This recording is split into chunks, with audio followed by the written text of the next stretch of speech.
Tamil 3 dots நேயர்களுக்கு வணக்கம். நம்மோடு நம்மளுடைய நண்பர் டெய்லி பஞ்சர் இருக்கிற பேசலாம். சார் வணக்கம். வணக்கம் ராம்ஸ்.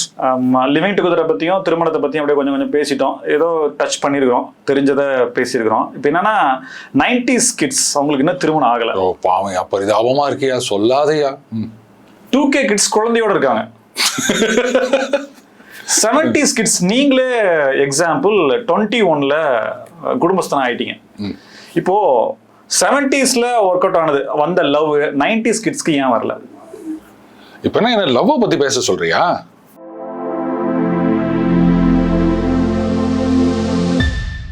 பேச மாட்டீங்களா? இப்பெல்லாம் யார் லவ் பண்றாங்க? இத லவ் பத்தி பேசினா யார் பாப்பாங்கன்னு நினைக்கிறேன். இதெல்லாம் இப்பெல்லாம் சொல்லாதீங்க. லவ்னா யார் பண்றாங்கன்னா என்ன, யாரும் பண்றது இல்லையா லவ்? இப்ப யார் லவ் பண்றாங்க எனக்கு சொல்லு, நீ பார்க்கலாம். சார் கல்யாணம் பண்ணி லவ் பண்றாங்க, கல்யாணத்துக்கு முன்னாடி லவ் பண்றாங்க, கல்யாணம் பண்ணதுக்கு அப்புறமும் லவ் பண்றாங்க. என்ன சார் எவ்வளவு லவ் இருக்கு?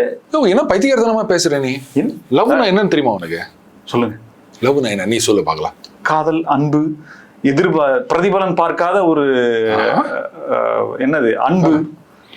சரி, இப்போ நம்ம இதய முரளி இருக்காருல்ல, கடைசி வரைக்கும் லவ் சொல்லவே இல்லை அவரு. இப்ப அந்த இதய முரளின்னு ஒரு படமே வருதுன்னு நினைக்கிறேன்.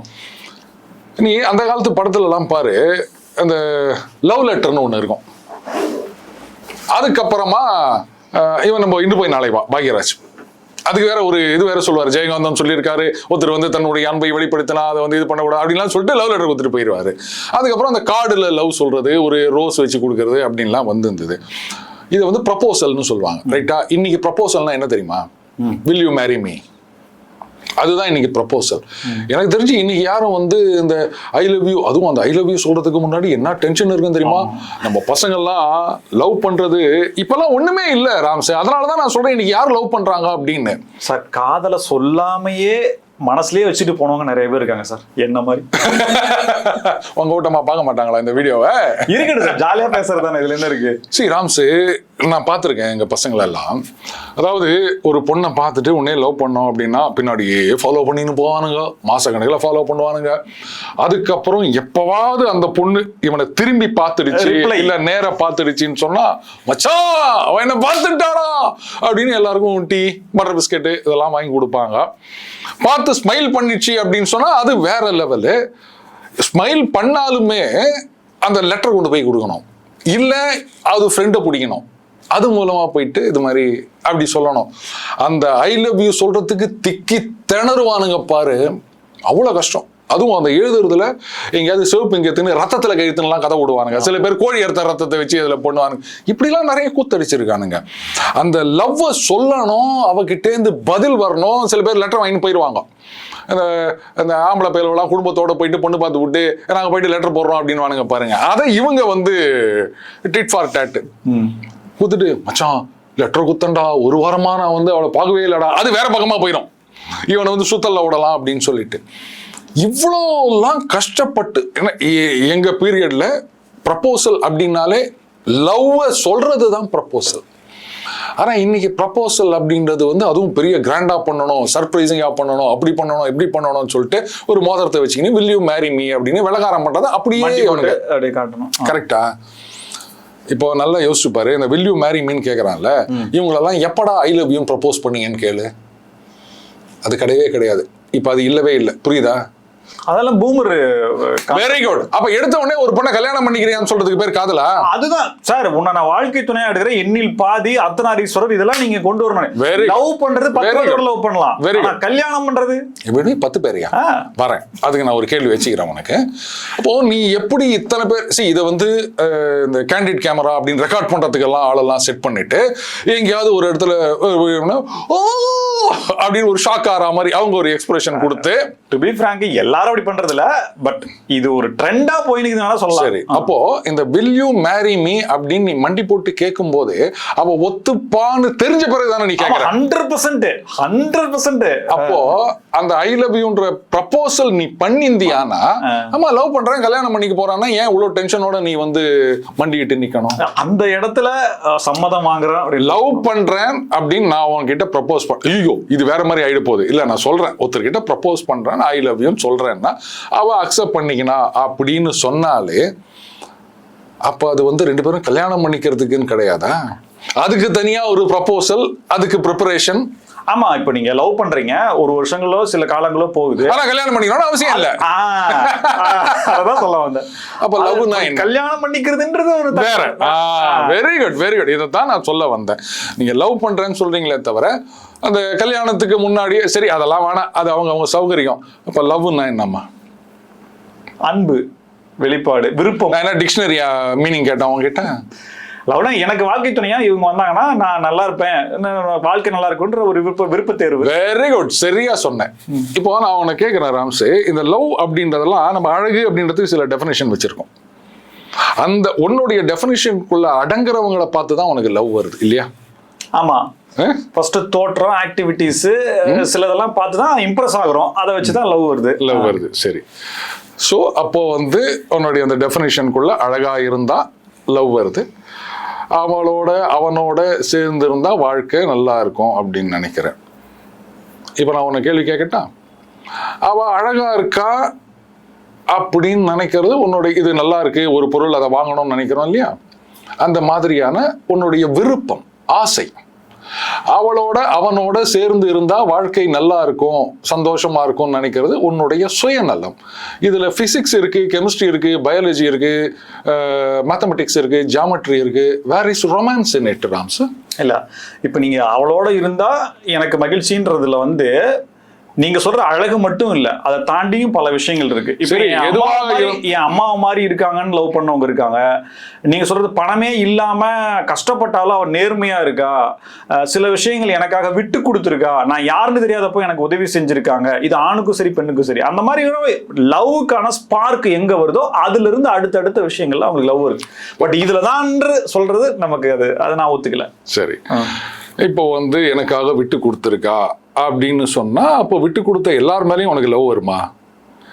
ஒரு ஆபீஸ்ல 10 பெண்கள் உன்னோட வேலை முதல்ல விட்டு கொடுத்தவங்க அந்த ஏஜ்ல அப்படிலாம் கிடையாது. ஒரு 3 பேர் விட்டு கொடுத்துருக்காங்க. அப்ப அதுல யார்கிட்ட லவ்? ஒருதலை காதல் இல்ல. அப்ப அந்த 3 பேர்ல எனக்கு யாரு ரொம்ப பிடிச்சிருக்கோ அவங்க மேலதான் லவ், ரைட்டா? அப்ப மறுபடியும் அந்த டெஃபினிஷனுக்குள்ள வந்துருது அழகு அப்படின்னு. சரி, உனக்கு விட்டு கொடுத்தவங்கள ஒருத்தர் உன்னுடைய டெஃபினிஷனுக்குள்ள அந்த அழகுன்ற வரையறைக்குள்ள வராம இருக்காங்க, வருமா? இல்ல சார், பல பெண்கள் அழகா இருக்காங்க. அவருடைய லவ் பண்ற அந்த பையனை பாத்தீங்கன்னா கருப்பா இருக்கா, குண்டா இருக்கா, முடி இல்லாம இருக்கான், அவனை லவ் பண்றாங்க. இல்ல அதுதான் நான் சொல்றேன். காதலுக்கு கண்ணு இல்லைன்னு நீங்களே அப்படி அழகுன்றதே இங்க இல்லையா? சரி, இப்ப நீ சொன்ன ஒருத்தர் 10 பேரை கூட லவ் பண்ணலாம் அப்படின்னு சொன்னேன். இப்ப நான் உன்னை ஒரு ஏடாகூடமான ஒரு கேள்வி கேட்க போறேன் ராம்ஸ். ஹானஸ்டா எனக்கு பதில் சொல்லணும். ஒரு மனுஷன் பொதுவாக எடுத்துப்போம், ஆணோ பெண்ணோ 2 எதுவாக இருந்தாலும் மனுஷன் ஹியூமன் வச்சுப்போம். ஒரே நேரத்தில் எத்தனை பொருட்களை இல்லை எத்தனை பேரை லவ் பண்ணலாம்? Love in the sense, I love CSK, I love Dhoni, I love ice cream, I love Bhagyaraj movie, I love Ilaiyaraaja songs. இந்த மாதிரி இதுக்கு ஏதாவது லிமிட் இருக்கா? இருந்ததுன்னா என்ன? இதுக்கு கவுண்டே இல்லை, இன்ஃபினிட்டி இல்லை. இன்ஃபினிட்டி. ஆமாம், ஒத்துக்கிறியா? உன் வாயிலேருந்து இது இல்லைன்னு நான் சொல்ல வைக்கவா? ஏன்னா நீங்க லவ் அப்படின்னு நினைச்சிட்டு இருக்கீங்க இல்லையா, இது பொய் அப்படின்றத நான் ப்ரூவ் பண்றேன். லெட் அஸ் சே வெயில் மண்டையை பொழகுது.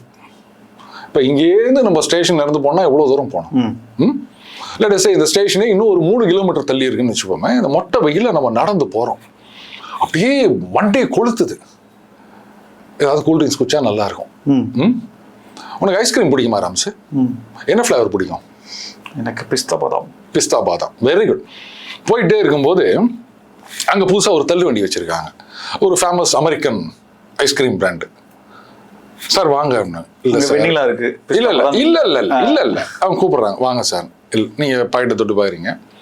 சார், இன்ட்ரோடக்டரி ஆஃபர், இந்த பிராண்ட் புதுசா வருது, அதனால நாங்க ஃப்ரீயா கொடுக்குறோம். உங்களுக்கு என்ன சார் ஃபிளேவர் வேணும்னு கேக்குறாங்க.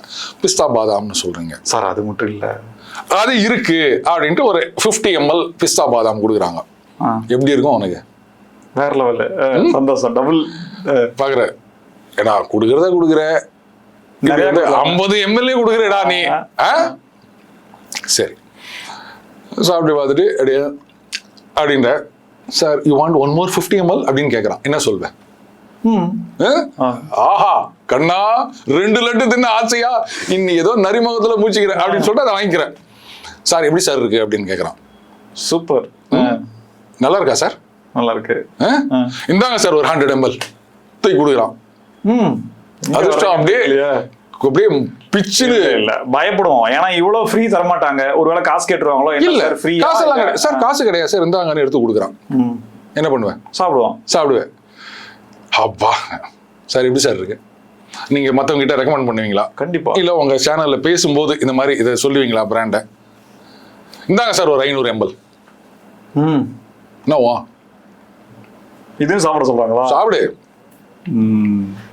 என்ன பண்ணுவேன்? கஷ்டம். வீட்டுக்கு போய் சாப்பிடலாம் எடுத்து வந்துடும். வீட்டுக்கு போறதுக்குள்ள அது தண்ணி ஆயிடும்டா. சாப்பிடுங்க சார்ன்றான். என்ன பண்ணுவேன்? வேணாம்னு சொல்லுவோம். ஏன் வேணான்ற? யூ லவ் பிஸ்தா பாதாம் ஐஸ்கிரீம். லிமிட் இருக்கு. எவ்வளவு சாப்பிட முடியுமோ அவ்வளவுதான் சாப்பிட முடியும். லவ்வுக்கு ஏதுப்பா லிமிட்? லவ்வுக்கு லிமிட் இல்ல, ஐஸ்கிரீமுக்கு லிமிட் இருக்குல்ல. அப்ப ஐஸ்கிரீம் நீ லவ் பண்றேன்னு சொன்னது பொய்யா? ஐஸ்கிரீமை லவ் பண்றோம். ஐஸ்கிரீமை லவ் பண்றேன்னு சொன்னது பொய்யா? இஃப் யூ லவ் சம்திங் வர்றீங்க. சரி, இப்ப நான் வந்து இதுவாது சாப்பிட்ற பொருள் அப்படின்னு சொல்வேன். இப்ப நான் உன்னை வேற விதமா யோசிக்க வைக்கிறேன். நீ இப்போ ஒரு பொண்ணை லவ் பண்ற, அது ஊட்டமாக தெரிஞ்சாலும் பரவாயில்ல. அந்த பொண்ணும் உன்னை ரொம்ப சின்சியரா லவ் பண்றதா நீ நினைச்சிட்டு இருக்க. திடீர்னு என்ன பண்ற, ஏதோ ஒரு படம் வந்துருக்குது, நம்ம உலகநாயகன் சொல்ற மாதிரி அது அவார்டு ஃபிலிம், யாருமே வரமாட்டாங்க அப்படின்னு அந்த படத்துக்கு போலாமா அப்படின்னு நீ கூப்பிடுற. உடனே அந்த பொண்ணு சொல்லுது, ஐயோ இல்லை எனக்கு இன்னைக்கு ஒரு ப்ராஜெக்ட் ஒர்க் இருக்குது, அதனால என்னால் வர முடியாது, நாளைக்கு ஒன்றா பார்க்கலாம் அப்படிங்கிறது. பட் உனக்கு அந்த படத்தை பார்த்தே ஆகணும். அவள் இருந்தாலும் சரி இல்லாட்டாலும் சரி. சரி இன்னைக்கு போயிடுவான், நாளைக்கும் அவளோட ஒன்றா ஒரு தடவை போவான். நம்ம என்ன படத்தை பார்க்கறது, இன்னைக்கு இந்த படத்தை பார்த்துருவோம், நாளைக்கு அவளோட பேசிட்டு இருக்கிறதுக்கு போகலாம் அப்படின்னு சொல்லிட்டு நீ தேட்டருக்கு போகிறப்பா. காலியாகுது தேட்டரு, யாருமே இல்லைன்னு வச்சுங்க. நீ உட்கார இடத்துக்கு முன்னாடி ஒரு 2 பேர் வந்து உட்காடுறாங்க. சரி ரைட்டு, எங்கேயோ இங்கே உட்காந்துட்டு போகிறான் அப்படின்னு அதுங்க வந்து ஏதோ சிரிச்சிக்கின்னு இது பண்ணின்னு பாப்கார்ன் தின்னு ஒரு இதில் கோலா கொச்சின்னு இப்படி கேட்குறாங்க. நாங்கடா இது ஏதோ அவார்டு படம்னாலும் பார்க்கலான்னு வந்தால் இவங்க டிஸ்டர்ப் பண்ணிக்கிறாங்களே அப்படின்னு சொல்லிட்டு சரி எழுந்து போகலாம் அப்படின்னு யோசிக்கிறேன். எழுந்துக்கும் போது தான் தெரியுது, அங்கே உட்காந்துங்கிற பொண்ணு நீ லவ் பண்ணி சினிமா கூப்பிட்ட பாரு, அந்த பொண்ணு பக்கத்தில் யாரா உட்காந்து நிற்கிறான்னா நான். இப்ப என்ன பண்ணுவ ராம்ஸ்? ஏன் புரியல? என்ன புரியல? நீ லவ் பண்ற பொண்ணு சினிமா கூப்பிடுற, அது ப்ராஜெக்ட் இருக்கு அப்படின்னு சொல்லிடுச்சு. தேட்டர்ல வந்து பார்த்தா நீ இந்த படத்துக்கு தான் போறேன்னு தெரியாம என்னோட அங்க சினிமாவுக்கு வந்துக்குது. ஓகே ஓகே, சரி சரி. இப்ப நீ பார்த்துட்ட, இப்ப நீ என்ன பண்ணுவ ராம்ஸ்? என்ன பண்ணுவோம்? பிடிச்சி கத்த வேண்டியதான். இல்லைன்னா நமக்கு ஒரு மாதிரி ஆயிடும். இல்ல மாதிரி நம்ம வந்துருவோம், சைலண்டா வந்து உண்மை தெரிஞ்சிச்சுன்னு வந்துருவோம். சரி வந்துருவேன். அப்புறம் அடுத்த நாள் அந்த பொண்ணு ராம்ஸ் கட் பண்ணிடுவோம், அவ்வளவுதான். இது எப்படி ஏன் கட் பண்ணுவேன்? Because you love her. ஆரம்பத்தில் ஒன்று சொல்ல தெரியுமா, பிரதிபலன் பாராம அப்படின்னு ஒரு வார்த்தையை விட்ட ஞாபகம் இருக்கா? இதுதான் சொல்லுது, பேசுறதுக்கு முன்னாடி யோசிச்சு பேசணும் அப்படின்னு. நான் ஆரம்பத்திலேயே சொன்னேன், உன் வாயிலேருந்தே எல்லாத்தையும் பொய்ன்னு வர வைக்கிறேன் அப்படின்னு. நீ அந்த பொண்ணை லவ் பண்ற அப்படின்னு சொன்னா அப்புறம் ஏன் வந்து நான் அடுத்த நாள்ல இருந்து விட மாட்டேன் பாராதையும் இதையும் நீங்க எப்படி கம்பைன் பண்றீங்க? எப்படி கம்பைன் பண்ணோம்? அதாவது என்னோட நான் இருக்க வேண்டிய இடத்துல இன்னொரு தானை வச்சு அவங்க நடத்துறாங்க அப்படின்னா அதையும் நான் எப்படி சகிச்சுக்க முடியும்? அப்போ லவ்னா என்ன? as long as இப்போ இந்த இன்ஃபினிட்டின்னு சொன்னது என்ன ஆச்சு ராம்ஸ்? எப்போ வந்து இன்னொருத்தனோட பார்த்துட்டியோ அப்பவே அந்த சந்தோஷம் மகிழ்ச்சின்றது போயிடுச்சு. அதனால லவ் காணாம போயிடுச்சு. எப்போ ஒரு 250 ml சாப்பிட்டியோ வயிறு ஃபுல் ஆயிடுச்சு, இதுக்கு மேல ஒரு ஸ்பூன் கூட உன்னால சாப்பிட முடியாது. அப்போ அந்த லவ்ன்றது காணாம போயிடுச்சு. முதல்ல 50 ml கொடுக்கும்போது ஆஹா ஐயோ அப்படின்னு சாப்பிட்ட, அடுத்த ml கொடுக்கும்போது வழிச்சு நக்கின. ஆனா மேல மேல போகும்போது இதுக்கு மேல ஒரு ஸ்பூன் சாப்பிட்டாலும் தகட்டிடும் அப்படின்னும் போது ஐ லவ் பிஸ்தா பாதாம்ன்றது காணாம போயிடுச்சு. ஐ லவ் தோனின்னு சொல்லுவோம். ஆனா அந்த தோனியை டக்கஸ்ட் போனார்னா ஒரு தடவை டக்கு 2 தடவை டக்கு முட்டு கொடுக்கலாம். வரிசையா டக்கஸ்ட் போனார்னா தோனிக்கு அப்புறம் வேற யாராவது நம்ம லவ் பண்ண ஆரம்பிச்சிருவோம். இப்ப நீங்க சொல்றது எப்படின்னா, என்னோட காதலியாக இருந்தாலுமே அவங்க வேற யாரோடமே இருந்தாலுமே லவ் பண்ணணும். நான் அப்படி சொல்லல. நீங்க லவ்வுக்கு என்னென்னவோ டெஃபினிஷன் கொடுக்குறீங்க பாருங்க. அப்படியே எதிர்பாராமல், எதையும் எதிர்பார்க்காதது, பிரதிபலன் எதிர்பாராதது, அப்படியே உண்மையான அன்பு, அவ எனக்காக விட்டு கொடுத்தா, அதெல்லாம் சுயநலம். விட்டு கொடுக்காதவங்க மேல லவ் வந்ததுன்னா அவ அழகா இருக்கா அப்படின்னு ஒரு டெஃபினிஷனுக்குள்ள இருந்தா லவ் வரும், அவ்வளவுதானே? இப்போ நீ சொல்லல அந்த விட்டு ஒருத்தன் லவ் பண்ணாமையே லவ் பண்ண பல பெண்கள் இருக்காங்க. அப்ப அவங்க வெளியில சொல்லாமையே லவ் பண்ணி இருக்காங்க. இவன் என்ன லவ் பண்ணலனாலும் பரவாயில்ல, எனக்கு அவனை பிடிச்சிருக்குன்ற மாதிரி இருக்கிறவங்களும் இருக்கு. அப்ப இதெல்லாம் அதுதான் கடையில ஒரு பொம்மையை பிடிச்சிருக்கு, இல்ல ஒரு நகையை பிடிச்சிருக்கு, என்னால வாங்க முடியாது, வந்து எல்லாம் ஒண்ணுதான். இப்ப ஒரு நகையை பிடிச்சிருக்கு, எனக்கு அது ரொம்ப பிடிச்சிருக்கு, ஆனா என்னால வாங்க முடியாது, நான் அதை லவ் பண்ணிட்டே இருப்பேன். ஒரு படம் ஸ்ரீகாந்த், எனக்கு அந்த படத்தோட பேரு தெரியல, மாமா பொண்ணுன்னு நினைக்கிறேன். அந்த பொண்ணு அவனை ரொம்ப லவ் பண்ணும். அவன் சொல்லுவான், நீ இவனை கல்யாணம் பண்ணிக்கோன்னு சொல்லிட்டு, இந்த பொண்ணு என் மாமா சொல்லிட்டாருங்கிறதுக்காக இந்த பொண்ணு வேற ஒரு கல்யாணத்தை பண்ணிக்கும். இவன் வேற, இவனுடைய ஸ்டேட்டஸ்க்கு இவன் படிச்சிருப்பான் ஸ்ரீகாந்த், அதை மட்டும் தான் எனக்கு ஞாபகம் இருக்கு. இவன் வேற ஒரு பொண்ணை பண்ணி இருப்பான். கடைசியில தான் அவன் கொஞ்சம் லைட்டா உணர்வான், அந்த இவன் என்னை எப்படி லவ் பண்ணாடுன்ற அந்த லவ்வை வந்து அவன் உணர்வான். அதாவது அந்த பொண்ணு அவனை கல்யாணம் பண்ணது என்ன பிடிச்ச மாமா சொல்லிட்டாருங்கிறதுக்காக அவங்க கல்யாணம் பண்ணுவாங்க. நீங்க சொல்றது இது வரைக்கும் டெய்லி பென்ஸ் அருண் மேல இருக்கக்கூடிய மரியாதை அப்படின்றது குறையுதோ அப்படின்ற. இப்போ நான் ஒரு கேள்வி உடல் தேவைக்காக அப்படின்ற மாதிரி நம்ம போறோமா இல்ல என்னன்றது தோணுது. இந்த லவ் அப்படின்னு சொல்றதே வந்து இன்னைக்கு வெறும் கெமிஸ்ட்ரியா சார்ந்த விஷயமாக போய்விட்டது. அதைத்தான் நான் சொல்றேன். அண்ட் இன்னைக்கு வந்து பார்த்தீங்களா, அந்த எக்கானமி வேற இருக்குது, அதை நான் விட்டுட்டேன் அந்த வரிசைப்படுத்தும் போது. இன்னைக்கு பெரும்பாலும் அது ஒரு ஃபேக்டரா இருக்குது, புரியுதுங்களா? இந்த காதல் அப்படின்றது இந்த உலக அழகி போட்டிலாம் நடக்குது இல்லையா, அதுல என்ன சொல்லுவாங்க, அதை பாருங்க, நீங்க வந்து ஏதோ உடலை மட்டும் வைத்து அழகை மட்டும் வைத்துலாம் நினைக்காதீங்க, நாங்க வந்து அவங்கள வந்து ஒரு கேள்வி கேட்கிறோம். ஏப்பா, முதல்ல நீ நீட் மாதிரி ஒரு ரிட்டன் எக்ஸாம் வச்சுட்டு அதுல செலக்ட் ஆகிறவங்களுக்கு போட்டி நடத்தினியானா அப்ப இது அறிவு போட்டின்னு சொல்லலாம். முதல்ல நீ என்னெல்லாம் கிரைட்டீரியா வச்சு எல்லாம் பண்ணி கடைசியில ஒரு கேள்வி கேட்பீங்க, கேட்ட உடனே தலையில கிரீடம் வைப்பீங்க, ஓ நானோ அப்படின்னு அவங்க ஒரு ஷாக் ரியாக்ஷன் கொடுப்பாங்க, அதை எல்லா பத்திரிகையிலும் ஃபிளாஷ் பண்ணுவீங்க. அந்த மாதிரி இருக்குது நீ சொல்றது. நான் உடல் தேவைக்காக நான் சொல்லல. அஃப்கோர்ஸ் உடல் தேவை அப்படின்றது ஒரு பார்ட், அது இல்லாம மனுஷங்க யாருமே கிடையாது. ஆனால் கண்ணுக்கும் கண்ணுக்கும் மோதல், நெஞ்சத்தை நீ தந்தால் காதல். முதல்ல அந்த கண்ணுல பார்க்கும்போது நம்ம டெஃபினிஷனுக்குள்ள வந்தா மட்டும்தான் அந்த லவ் வருது பெரும்பாலான இடங்கள்ல, புரியுதுங்களா? சரி, அப்ப லவ்னா ஒண்ணுமே கிடையாதா அப்படின்னா, அந்த லவ் பண்றது அந்த ஒண்ணுன்னு சொன்னேன் இல்லையா, செல்ஃப், எப்ப அங்க அது இல்லாம போகுதோ அப்பதான் அது உண்மையான காதல். நான் புரிய வைக்கவா? சரி, இப்ப நீ சொன்னீங்க கல்யாணத்துக்கு முன்னாடி காதல், கல்யாணம் போது காதல், இல்ல கல்யாணத்துக்கு அப்புறம் காதல் அப்படின்னு நிறைய விஷயங்கள் சொல்லிட்டு இருக்கீங்க. பட் இன்னைக்கு நான் ஒரு உதாரணம் சொல்றேன். ஒரு ஒரு எம்என்சியில் ஒர்க் பண்ற 2 பெண்கள், அங்க ஒரு பையன், உன்ன மாதிரி ஒரு பையன் அப்படின்னு வச்சுப்போமே, அவன் என்ன பண்ணுறான், வேலண்டைன்ஸ் டே அன்னைக்கு ஒரு கார்டை எடுத்துகிட்டு வந்து கூட ஒர்க் பண்ணுற அவன் கவிதையெல்லாம் எழுதுவான். அதனால வந்து கவிதை எழுதி கொடுக்க சொன்னால் அவன் வந்து 2 பேர் கொடுக்கணும். டேய், ஒரே நேரத்தில் 2 பேருக்கு கொடுக்கணுமா? என்னடா பைத்தியக்காரத்தனமா இருக்கு, என்னடா இப்போ எல்லாருக்கும் அப்ளை பண்ணுவோம். சிரிக்காத, இன்னைக்கு அப்படி இருக்குதா இல்லையா? சரி, ஓகே, நான் 1 தான் தருவேன், நான் 2 கலரில் ஃபாண்ட்டை மாற்றி பிரிண்ட் போட்டுக்கிறேன் அப்படின்னு ஒரே ஆஃபீஸில் பக்கத்து கேபினில் ஒர்க் பண்ணுற 2 பேருக்கு அந்த கார்டை கொடுத்துட்டான். கொடுத்த உடனே அந்த ஒரு பொண்ணு பார்த்துட்டு தூக்கி போட்டான். இன்னொரு பொண்ணு அதை பார்த்து வச்சுட்டு இருக்கா. அப்போ கேட்குற, இந்த கவிதை பாதி படித்த உடனே மீதியை அந்த பொண்ணு சொல்கிறான், ஏய், நான் எனக்கு அந்த கார்டை நீ படிச்சியான்னு. எனக்கும் அதே மாதிரி தான் ஒன்று வந்தது அப்படின்னு. அப்போ அந்த பொண்ணு கேட்குறா, அப்போ நீ என்ன டிசைட் பண்ண? நான் தூக்கி போட்டேன் அப்படின்னு உடனே, அப்பா நான் வந்து ஓகே சொல்ல போகிறேன். என்ன விளையாடுறியா? 2 பேருக்கும் ஒரே கவிதையை வந்து பிரிண்ட் போட்டு கொடுத்துக்கிறா. அது மட்டும் இல்லை, மத்தியானம் லஞ்ச் டைம்ல ஏத்து ஆஃபீஸ் வாசல்ல நின்று வந்தான் ஒரு 10 கார்டோட. நீ நானா ஓகே சொல்றேன்ற. அப்ப அந்த பொண்ணு என்ன தெரியுமா சொல்றா, சோ வாட்? என்ன சோ வாட்ன்ற? இந்த கம்பெனிக்கு வரதுக்கு முன்னாடி எத்தனை கம்பெனிக்கு நீ உன்னுடைய CV அமிச்ச? இந்த கம்பெனியில் வேலை கன்சனோட வந்து join பண்ணிட்டல. Does it mean you are not loyal to this company? இதுக்கு உடனே அங்கேருந்து கவுண்டர் வருது. இது வேறு, இது கேரியர், அது லைஃப், 2 ஒன்று ஆகுமா? 2 ஒன்று தான். லைஃபாக இருக்கட்டும், கேரியர் ஆகட்டும், பெட்டர் ஆப்பர்ச்சுனிட்டி வரும்போது ஜம்ப் பண்ணிட்டே போனோம். எப்போ ஒன்னால் மற்றவங்களோட கம்பீட் பண்ண முடியாதுன்னு தெரியுதோ, அது ஜாப் மார்க்கெட்டாக இருந்தாலும் சரி, மேரேஜ் மார்க்கெட்டாக இருந்தாலும் சரி, அப்போ இருக்கிறதோடு நின்றுக்கணும். இதுதான் என் பாலிசி. இதை நீங்க தப்புன்னு சொல்ல முடியுமா? இது ஓகே பண்ணதுக்கு அப்புறம் வந்துச்சுன்னா கேளு, சொல்றேன். இது என்ன ஆயிப்போச்சு, ஓகே சொன்ன உடனே இவனும் ரொம்ப சந்தோஷமாயிட்டான். ஒரு 6 மாசத்துல வந்து ஆன்சைட் வருது. In fact they started living together. இப்போ ஆன்சைட் வரும்போது அந்த பொண்ணுக்கு அந்த ஆப்பர்ச்சுனிட்டி கிடைச்ச உடனே அவள் போகிறேன்றான். அப்போ அவள் கேட்குறா, என்னடி இப்போ தான் வந்து ஓகே சொல்லிட்டு யூ ஸ்டார்டட் லிவிங் டுகெதர், இப்போ நீ போகிறேன்ற. அவன் எவ்வளோ ஃபீல் பண்ணுவான். ஸோ வாட், அதே பதில், ஸோ வாட். நான் அன்றைக்கே என்ன சொன்னேன், லைஃபாக இருந்தாலும் சரி கரியராக இருந்தாலும் சரி பெட்டர் ஆப்பர்ச்சுனிட்டி வரும்போது ஜம்ப் பண்ணிகிட்டே இருக்கணும் அப்படின்னு. ஆன்சைட் வந்திருக்கு, நல்ல ஆப்பர்ச்சுனிட்டி. இல்லை அவனை பற்றி அந்த கவிதை அவன் எப்படியும் அவனோட லேப்டாப்பில் இருக்கும், மறுபடியும் ஒரு பிரிண்ட் போட்டு மறுபடியும் 4 பேர்கிட்ட கொடுக்க போகிறான். என்ன அப்போ இதை நீங்கள் தப்புன்னு சொல்ல முடியுமா? ஏன்னா இப்போ எல்லாமே இந்த கன்வீனியன்ஸ் அப்படின்னு ஆகிப்போச்சு, புரியுதுங்களா?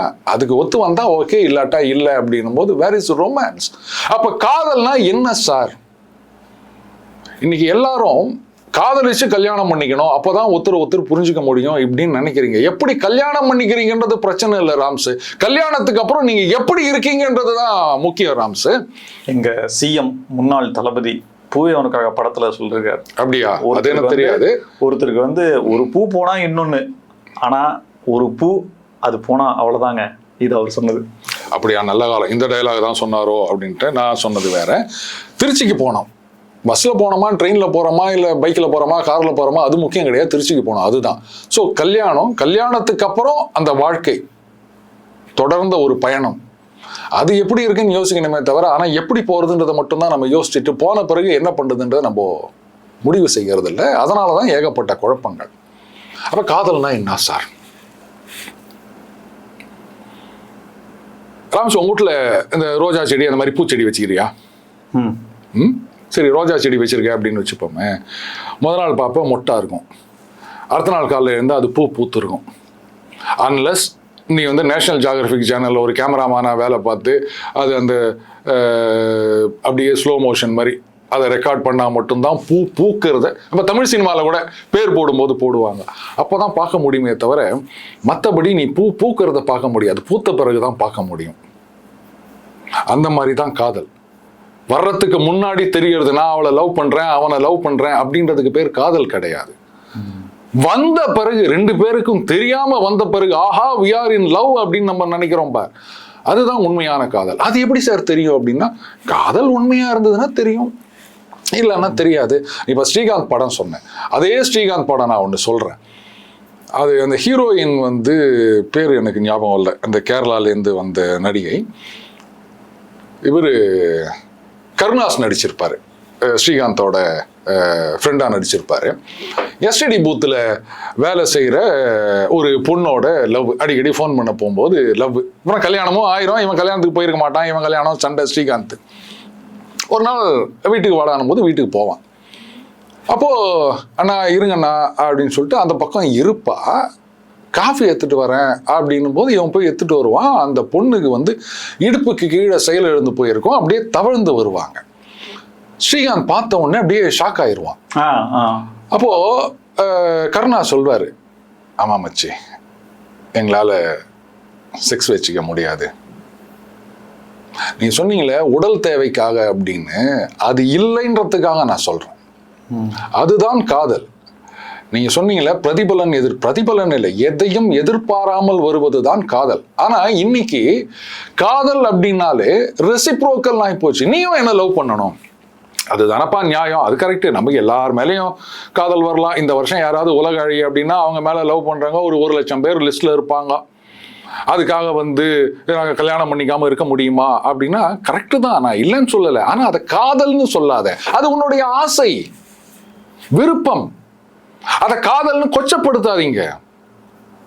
அப்ப காதல்னா என்ன? மறுபடியும் அந்த கேள்விக்கு தான் நம்ம திரும்பி வரோம். இன்னைக்கு அடிடா அவளை, வெற்றா அவளை, இப்படிதான் பாடின்னு இருக்கிறோம். அந்த காலத்துல மைக் மோகன் காலம் வரைக்கும் காதல் தோல்வினா தாடி வச்சுன்னு சுத்துவாங்க. ஆனா இன்னைக்கு தனுஷ் காலத்துல இப்படி ஆயிப்போச்சு. இதுக்கு பேர் காதலா? ஏன் அப்ப காதலை நீங்க அசிங்கப்படுத்துறீங்க? உன்னை ஒருத்தி லவ் பண்ணல, இல்ல லவ் பண்ணிட்டு விட்டு போயிட்டா அப்படின்னு சொன்னா அப்போ வந்து அவ தான் உலகத்திலேயே நம்பர் 1 துரோகி அப்படின்னு நினைக்கிறதுக்கு பேர் காதலா ராம்ஸ்? இப்ப புரியுதுங்களா? அப்போ உனக்கு சந்தோஷத்தை மகிழ்ச்சியை கொடுக்கறதாக இருக்கிற வரைக்கும் ஒரு பொருளை நீங்க லவ் பண்ணதான் நினைச்சுன்னுக்கிறீங்க. அந்த சந்தோஷம் மகிழ்ச்சி போயிட்டு கோபம் வந்துச்சு அப்படின்னு சொன்னா உடனே எதிரியா நினைச்சிடுறீங்க. இப்போ ரோஜா பூ எல்லாருக்கும் பிடிக்கும், ஐ லவ் ரோஸ் அப்படின்னு சொல்லலாம். அந்த ரோஸ் ஒன்ன லவ் பண்ணுதா? ஆனாலும் நம்ம லவ் பண்றோம்ல.